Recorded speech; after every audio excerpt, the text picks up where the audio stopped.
12 अक्टूबर रात के लगभग 9:30 बजे मुंबई बांद्रा ईस्ट का निर्मल नगर इलाके में हर तरफ जश्न का माहौल था।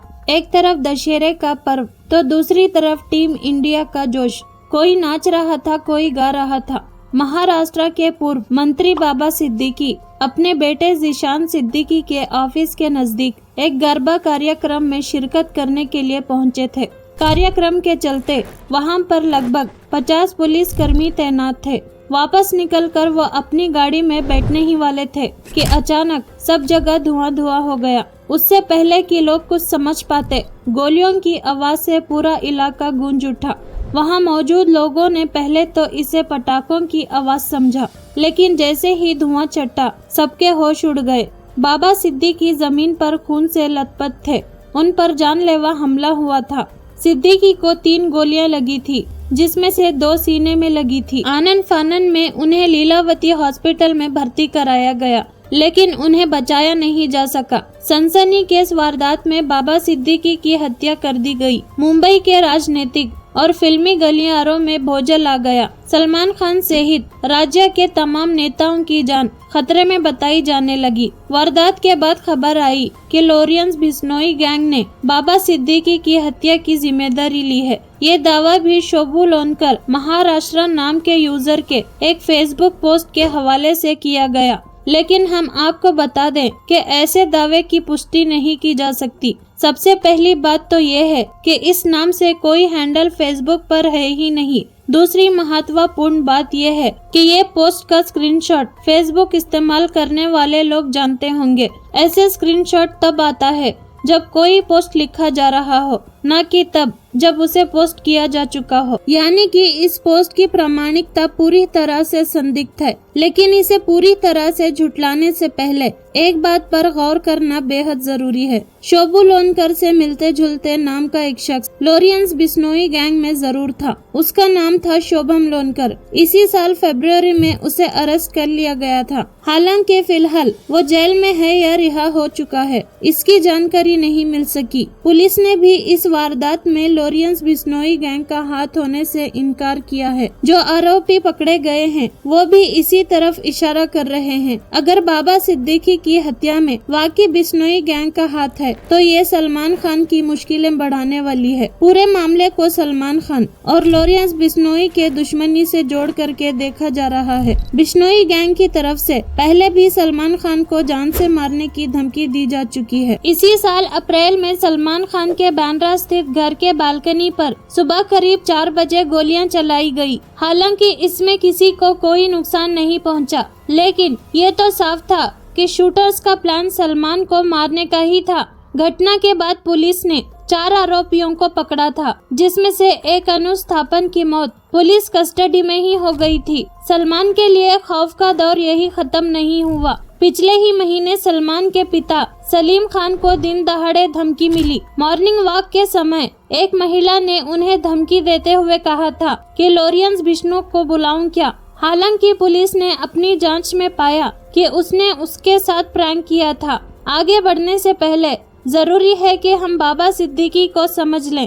बाबा सिद्दीकी का असली नाम है जियाउद्दीन। इनके पिता बांद्रा में घड़ी रिपेयर करने का काम किया करते थे। जब जियाउद्दीन कुछ बड़े हुए तो वो भी अपने पिताजी के काम में उनका हाथ बटाने लगे। पढ़ाई के दौरान ही उनकी रुचि राजनीति में भी पैदा हो गई।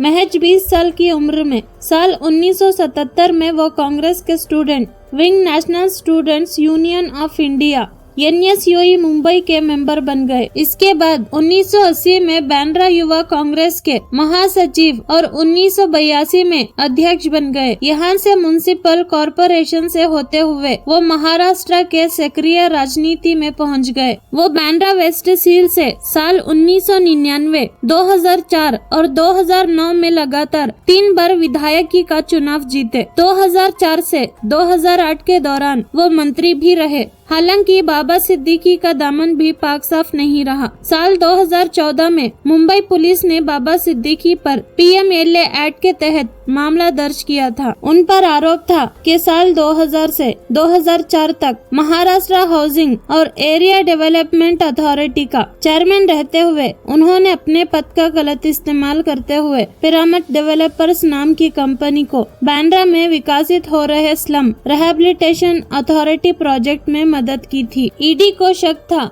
कि ये कंपनी बाबा सिद्दीकी मुखौटा कंपनी थी। साल 2018 में ईडी ने बांद्रा वेस्ट उनके 462 करोड़ की संपत्ति को अटैच कर लिया था। हालांकि बाबा सिद्दीकी के लिए आम चर्चा ये भी रही है कि वो बॉलीवुड और अंडरवर्ल्ड के बीच का ब्रिज हैं। इस बात में कितनी सच्चाई है ये तो पता नहीं, लेकिन अगर ऐसा होता तो खुद उन्हें अंडरवर्ल्ड से धमकियां क्यों मिलती। साल 2013 में बाबा सिद्दीकी और अहमद लांगड़ा के बीच जमीन के एक टुकड़े को लेकर के थन गई थी। अहमद लांगड़ा मुंबई में डी कंपनी का काम संभालता है। खबरों की माने तो न सिर्फ बिल्डर से अवैध वसूली करता है बल्कि जमीन और बिल्डिंगों पर अवैध कब्जा भी करता था। एक दिन सिद्दीकी के पास छोटा शकील का फोन आता है। छोटा शकील ने बाबा सिद्दीकी को धमकी देते हुए इस मामले से दूर हटने को कहा, वरना अंजाम भुगतने की धमकी भी दी। सिद्दीकी धमकी से डरे नहीं, पुलिस के पास जा पहुंचे, जिसके बाद मुंबई पुलिस ने अहमद लांगड़े को अरेस्ट कर लिया था। तब गुस्से से आग बबूला दाऊद इब्राहिम ने बाबा को फोन करके धमकी देते हुए कहा था कि राम गोपाल वर्मा से कह करके तेरी फिल्म बनवा दूंगा। एक था एमएलए।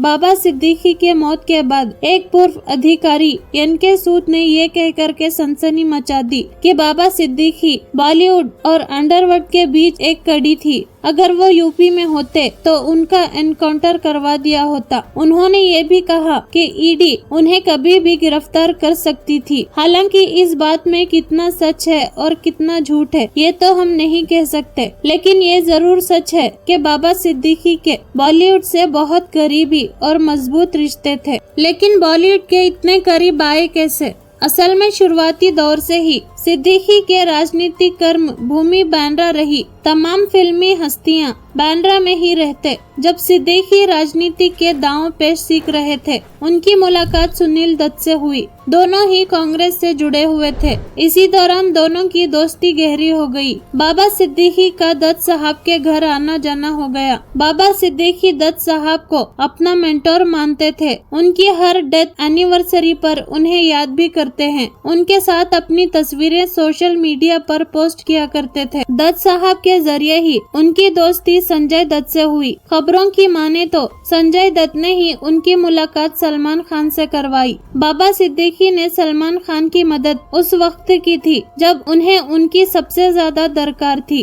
साल 2015 में 2002 के हिट एंड रन केस में मुंबई कोर्ट ने सलमान खान को 5 साल की सजा सुनाई थी। सलमान का जेल जाना तय माना जा रहा था। इसमें सिद्दीकी ने वरिष्ठ वकील हरीश साल्वे से संपर्क किया। हरीश साल्वे ने सलमान की तरफ से केस लड़ा और उनकी सजा सस्पेंड कर दी। बाबा सिद्दीकी ही वो शख्स है जिन्होंने शाहरुख और सलमान खान का झगड़ा खत्म करवाया था। बात है साल 2013 की। हर साल की तरह उस साल भी बाबा सिद्दीकी ने इफ्तार पार्टी का आयोजन किया था। सिद्दीकी के इफ्तार पार्टी में पॉलिटिक्स से लेकर बॉलीवुड तक के बड़े बड़े हस्तियां शामिल हुआ करती थी। उस दिन पार्टी में सलमान खान पहले से मौजूद थे, जबकि शाहरुख बाद में पहुंचे। शाहरुख के पहुंचते ही सिद्दीकी ने उन्हें गले लगा लिया और फिर सलमान खान को भी खींच करके गले लगा लिया। इसके बाद सलमान और शाहरुख दोनों ने एक दूसरे से हाथ मिलाया और फिर से गले लग गए। यही से दोनों के बीच 5 साल से चल रहे कोल्ड वॉर खत्म हुए